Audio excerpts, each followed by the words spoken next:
Okay, hello to all of you. तो बात करते हैं सिमेट्रिक पोटेंशियल वेल के बारे में। तो देखिए यहाँ पर जैसे कि मैंने पहले असिमेट्रिक पोटेंशियल वेल डिस्कस किया था, ठीक है, जो कि आपके पास कहाँ से कहाँ तक था, जीरो से ए तक था। अब यहाँ पर मैं इसका सिमेट्रिक ले रहा हूँ, तो आपके पास ये ओरिजिन के अबाउट सिमेट्रिक है, ठीक है। तो -a/2 टू +a/2, ठीक है। अब यहाँ पर पार्टिकल है, सेम वैसे ही चलना है इसके अंदर, ठीक है, बस थोड़े से इसके अंदर रिजल्ट चेंज हो जाएंगे, ठीक है। और वापस लेता हूँ कि यहाँ पर वेव फंक्शन जीरो है, क्योंकि ये आपके पास इन्फिनाइट पोटेंशियल पर जा रहा है। यहाँ पर बाउंड्री पर पोटेंशियल इन्फिनाइट है, बाउंड्री पर पोटेंशियल इन्फिनाइट है, यहाँ पर वेव फंक्शन जीरो है, ठीक है। बाहर भी आपके पास पार्टिकल नहीं जा सकता, तो आपके पास वेव फंक्शन जीरो है, पोटेंशियल इन्फिनाइट है। ओके, तो यहाँ पर इसका मैं फंक्शन लिख लेता हूँ। पोटेंशियल का फंक्शन आपके पास क्या चलता है, ये जीरो रहता है, जीरो रहता है कहाँ पर आपके पास -a/2 से आपके पास +a/2 तक, ठीक है। और इन्फिनिटी रहेगा अदरवाइज, और कहीं जाएंगे तो आपके पास क्या है, पोटेंशियल इन्फिनाइट है, ठीक है। इतनी बात समझ में आ गई है मुझे। वापस से मैं मेरी श्रोडिंगर इक्वेशन लिखता हूँ। श्रोडिंगर इक्वेशन क्या है मेरे पास, -h²/2m del square psi over del x square plus V psi is equal to E psi, ऐसा ही होता है। तो यहाँ पर अगर मैं -a/2 से +a/2 के बिल लिख रहा हूँ मैं, तो -a/2 से +a/2 के लिए तो आपके पास पोटेंशियल जीरो है, ठीक है। पोटेंशियल जीरो है, तो यहाँ पर जब पुट होगा श्रोडिंगर इक्वेशन के लिए, तो आपके पास इनर सरफेस के लिए क्या बन जाएगा, -h²/2m del square psi over del x square is equal to E psi. तो इसको और थोड़ा सा और लिख सकते हैं, del square psi over del x square plus 2me/h² psi is equal to zero. Okay, इतना बन जाएगा आपके पास। ओके, इसी को अपने क्या ले लेते हैं, जैसे पिछली बार किया था, del square psi over del x square plus k square psi is equal to zero, ठीक है। इसको सॉल्व करोगे आप, तो आपके पास साई कितना आ जाएगा, देखिए ये हमने पहले सॉल्व किया हुआ है, तो मैं डायरेक्ट लिख सकता हूँ इसे, a साइन के एक्स प्लस बी कॉस के एक्स, ठीक है। तो वो रिजल्ट मैंने डायरेक्ट उठाया है। तो इसके बाद हम क्या कहते थे, बाउंड्री कंडीशन। हाँ, यहाँ पर फर्क आना शुरू होएगा। बाउंड्री कंडीशन पर आपके पास वेव फंक्शन जीरो है, मतलब कि बाउंड्री कंडीशन यहाँ पर -a/2 है एक तो, और एक आपके पास क्या है, a/2 है, ठीक है। यहाँ पर आपके पास वेव फंक्शन जीरो हो जाता है, तो वेव फंक्शन जीरो हो जाता है, तो यहाँ पर पुट कर देते हैं अपने। तो यहाँ पर अपने पुट करेंगे, इसके अंदर पहले अपने a/2 पुट कर देते हैं। तो a/2 अगर आपके पास पुट हुआ, तो ये आपके पास बन गया a sign k a/2 plus b cos के a/2 is equal to zero, ठीक है। ये आपके पास इक्वल्स टू जीरो बनता है। ओके, और आपके पास जब यहाँ पर psi is equal to -a/2 put किया जाएगा, Sai is equal to -a/2, तो ये आपके पास बन गया -a साइन के a/2 और यहाँ पर b कॉस के a/2, ठीक है। ये इतना बनेगा, ये इक्वल्स टू जीरो, दोनों ही इक्वल्स टू जीरो है, ठीक है। यहाँ पर मैं एलिमिनेशन लगा देता हूँ, तो आपके पास कितना आएगा, आपके पास आएगा 2b कॉस के a/2 is equals to zero. If b not equals to zero, if b not equals to zero आपके पास, तो कॉस के a/2 equals to zero.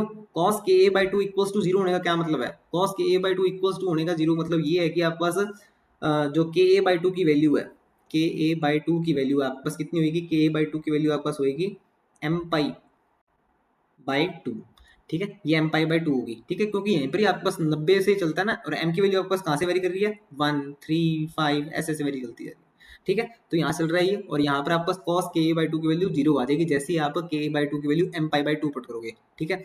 Okay, तो यहाँ पर ये चीज बन गई अपने पास। तो आपके पास यहाँ से k की वैल्यू कितनी आ गई, k की वैल्यू आपके पास आ गई m π/a, ठीक है। ये रख लेते हैं एक बार साइड में, ठीक है। जैसे कि यहाँ पर मैंने क्या किया था, अब मैं इसके अंदर ऐसे कर देता हूँ, माइनस प्लस, ठीक है, प्लस माइनस, ठीक है। तो आपके पास इस बार क्या कट जाएगा, ये कॉस वाली टर्म कट जाएगी, ठीक है। तो यहाँ पर आ जाएगा 2a sine k a/2 is equal to zero. तो if a not equal to zero, तो आपके पास sign k a/2 equal to zero, ठीक है, ऐसा होगा। तो यहाँ से मेरे पास k की वैल्यू कितनी आ जाएगी, k की वैल्यू यहाँ से मेरे पास देखिए, साइन के a/2 आपके पास जीरो कब होता है, के a/2 आपके पास जीरो होता है आपके पास जब आप वैल्यू पुट करेंगे। यहाँ पर अपने ले लेते हैं साइन m-π, ठीक है। तो k की वैल्यू आपके पास जो आ गई है, वो आ गई है 2m-π/a, ठीक है। ये इतनी आ गई है आपके पास। अब देखिए यहाँ पर ये 2m- है, ये 2m- है, इसको मैं लिख लेता हूँ, ये पाई है, ठीक है ना। 2m- को मैं यहाँ पर लिख लेता हूँ आपके पास n, ठीक है। यहाँ पर n डैश कर लेते हैं इसे, ठीक है। तो 2m- को मैंने यहाँ पर क्या कर लिया, n पुट कर दिया, ठीक है। तो यहाँ पर n- हो गया π/a, ठीक है। तो 2m- का मतलब क्या है, यहाँ पर जो m- की वैल्यू थी ना, m- की वैल्यू आपके पास कहाँ किस किस वैल्यू पर होगी, देखिए m- की वैल्यू आप पुट करेंगे 1 2 3 सो ऑन, ठीक है। ये सेम ही चलेगा आपके पास, ठीक है। और आपके पास फिर 2m डैश की वैल्यू कितनी हो जाएगी, 2m डैश की वैल्यू आपके पास हो जाएगी 2 4 6, ठीक है। तो ये 2 4 6 में चल रहा है, ये 1 3 5 में चल रहा है। ये आपके पास 2m डैश जो कि मैंने n डैश लिया है, तो n डैश तो मेरे पास क्या है, इवन है, ठीक है, और m मेरे पास क्या है, ऑड है, ठीक है। इतनी बात मुझे समझ में आ गई है, ठीक है। आगे चलता हूँ इसी के अंदर मैं। ओके तो आपके पास यहाँ पर जो फंक्शन बनता है इन दी एंड, वो आपके पास क्या बनता है, फंक्शन जैसे कि मैंने पहले लिया था, आपके पास लिया था a sin के एक्स प्लस बी कॉस के एक्स। अब मेरे पास यहाँ पर k की वैल्यूज आ गई हैं, k की वैल्यू एक तो ये है और k की वैल्यू की ये, ठीक है, दो वैल्यूज है k की, ठीक है। अब देखिए जब आपके पास ये k की वैल्यू पुट करते हैं तो यहाँ पर हमने कंडीशन डाली थी if b not equals to zero, ठीक है, if b not equals to zero. यहाँ पर if b not equals to zero की कंडीशन मतलब ये था कि a तो जीरो है, ठीक है, जो मतलब कि b not equals to zero और आपके पास a जीरो है, ठीक है। तो आपके पास यहाँ पर एक फंक्शन तो आपके पास ऐसा बनेगा psi of x is equals to a equals to zero और b not equals to zero. तो आपके पास बनेगा b cos k, k की वैल्यू आपके पास m pi x by a, ठीक है। ये आपके पास यहाँ पर m की वैल्यू वेरी कर रही है, वो कर रही है 1 3 5 एंड सो ऑन, ठीक है।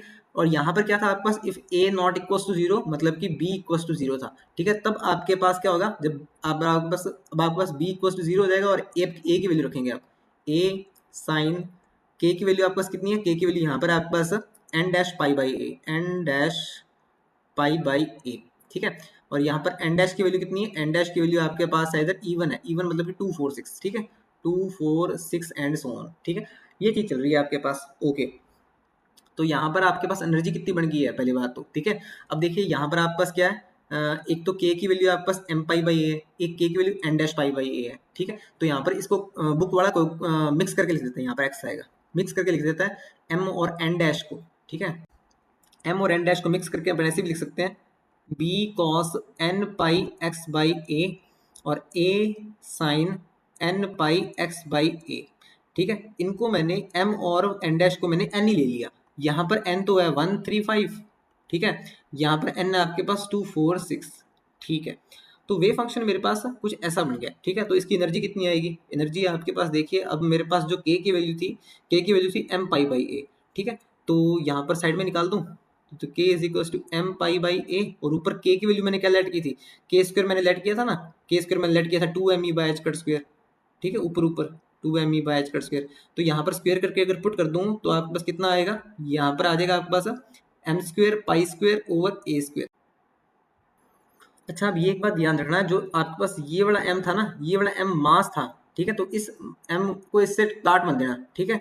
तो यहाँ पर मैं लिख देता हूँ e की वैल्यू कितनी आ जाएगी, e is equal to M square pi square, इसको m को अपने n ही कर लेते हैं, n square pi square h cut square over 2ma square. तो एनर्जी आपके पास उतनी ही आ जाएगी, ओके।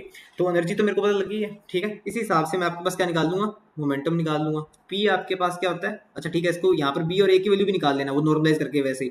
तो आपके पास कितना आ जाएगा, √2 बाई a, यहाँ पर भी √2 बाई a, तो यहाँ पर आ जाएगा cos n pi x by a for odd 1 3 5 and sin n pi x by a for even,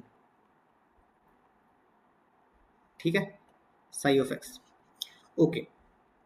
अब देखिए एनर्जी निकाल ली है मैंने, मोमेंटम निकाल सकते हैं आप p बराबर h कट k करके, और k की वैल्यू आप पुट कर देंगे m पाई बाई a, ठीक है, k की वैल्यू आप पुट कर देना n पाई बाई a, ठीक है, ओके। यहाँ पर आप फिर लैम्डा भी निकालेंगे, लैम्डा आपके पास h बाई पी, ठीक है, और p कितना आपके पास, p आपके पास है lambda is equal to h by P, और p आपके पास है h कट k, और k की वैल्यू आपके पास है n पाई बाई a, ठीक है, k की वैल्यू आपके पास यहाँ से h कट से कट जाएगा तो ये 2 पाई n पाई बाई a, ठीक है। तो ये आपके पास आ गया 2a बाई n, ओके। तो यहाँ पर अब देखिए वेव फंक्शन कैसा बनेगा, वेव फंक्शन अब देखिए for n equals to 1, n equals to 1 किसका था, n इक्वल्स टू 1 आप समझ सकते हो, ये n इक्वल्स टू 1 आपके पास मतलब ये cos के बारे में बात कर रहा है, ठीक है। तो वेवलेंथ आपके पास cos के हिसाब से आएगी, ठीक है। तो lambda is equals to 2a बन गया। तो यहाँ पर जो मेरा बॉक्स था मेरे पास कहाँ से कहाँ तक था, -a/2 से +a/2 था, ठीक है, ये रहा ओरिजिन। आप ओरिजिन से जब cos का ग्राफ बनाते हो तो कैसा बनता है आपके पास, देखिए ये आपके पास लैम्डा बराबर 2a है, ठीक है, तो आपके पास ये ऐसा बनेगा, ठीक है, मतलब कि -a/2 से +a/2 तो डिस्टेंस a होगी ना, ठीक है, 2a तो आपके पास मतलब कि ऐसा होगा, ये पूरा 2a है, ठीक है, तो ये आपके पास ऐसे रहेगा, ओके। फिर आपके पास आ गया n बराबर 2, ठीक है। n बराबर 2 आप देखिए यहाँ पर n बराबर 2 आप पुट करेंगे तो आपके पास लैम्डा बराबर a आएगा, ठीक है। तो वेव आपके पास पूरी a की आएगी, मतलब कि इसके अंदर फिट हो जाएगा। मतलब कि यहाँ पर आपके पास किस में जा रहा है, n बराबर 2 मतलब कि साइन में जा रहा है। साइन में जाने का मतलब ये है कि यहाँ पर आपके पास जो ग्राफ बनेगा, ठीक है, वो आपके पास ये नेगेटिव वैल्यूज के लिए तो ग्राफ आपके पास क्या रहेगा, नेगेटिव रहेगा, ठीक है। और जैसे ही आपका सोल्यूशन पर आएगा तो पॉजिटिव हो जाएगा। ये तो साइन फंक्शन का है ना आपके पास, साइन फंक्शन की कैरेक्टरिस्टिक्स है, n equal to 1 n equal to 2। Okay, तो ये चीज़ ध्यान रहेगी आपको। अगर ये तो आपके पास वेव का था, वेव फंक्शन का था। ऐसे ही मैं इसकी अगर प्रोबेबिलिटी निकाल दूँ, प्रोबेबिलिटी का ग्राफ बनाऊँ, ठीक है, तो ये आपके पास ये पॉजिटिव है क्योंकि प्रोबेबिलिटी पॉजिटिव होती है, और ये ऊपर शिफ्ट हो जाएगा, ठीक है। और n इक्वल्स टू आपके पास 1 और n इक्वल्स टू 2। ओके, तो ये आपका सिंपल सा आपके पास था सिमेट्रिक पोटेंशियल वेल, ठीक है, या फिर 1D box for the symmetric case. Thank you.